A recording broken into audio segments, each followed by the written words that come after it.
నేను ఒక రహస్యం చెప్తాను. నేను ఆశ్చర్యపోయాను. తూర్పుగోదావరి జిల్లాలో మల్లవరం అని ఒక క్షేత్రం ఉంది.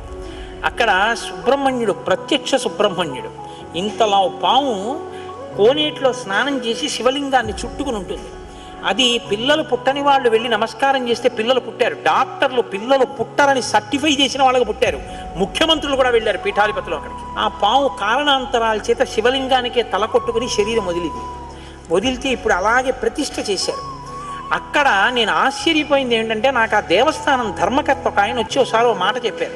బిడ్డలు పుట్టరు అని డాక్టర్లు చెప్పేసినటువంటి వాళ్ళు సుబ్రహ్మణ్య షష్ఠి నాడు ఈ దేవాలయం వెనకాల పడుకుంటారు, వచ్చి బోర్లా పడుకుంటారు ఆడవాళ్ళు. వాళ్ళకి కునుకు పడుతుంది, కునుకు పట్టాక లేపేస్తాం. ఆ మరుసటి సంవత్సరం వాళ్ళు పసిపిల్లల్ని పట్టుకుని వస్తారండి అని చెప్పారు.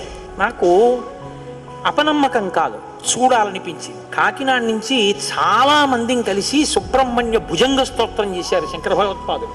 సుబ్రహ్మణ్య షష్ఠి నాడు ఆ దేవాలయంలో చదువుదామని అందరం కలిసి వెళ్ళాం.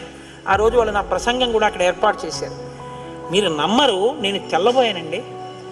ఎంతంత సంపన్న కుటుంబాల వాళ్ళు బిడ్డలు పుట్టరు అని బెంగ పెట్టుకున్న తల్లులు చంటి పిల్లలతో ఎంతో సంతోషంగా వచ్చి ఆయనకి నమస్కారం చేసుకుని, అబద్ధం కాదు, నేను ఎంతో మందిని అక్కడ అడిగాను, ఏమమ్మా మీకు ఈయన వలనే కలిగిందా సంతానం అని. ఖచ్చితంగా మేము ఆయన వలనే ఈ అనుగ్రహాన్ని పొందామని, ఆ అదృష్టాన్ని పొందారు.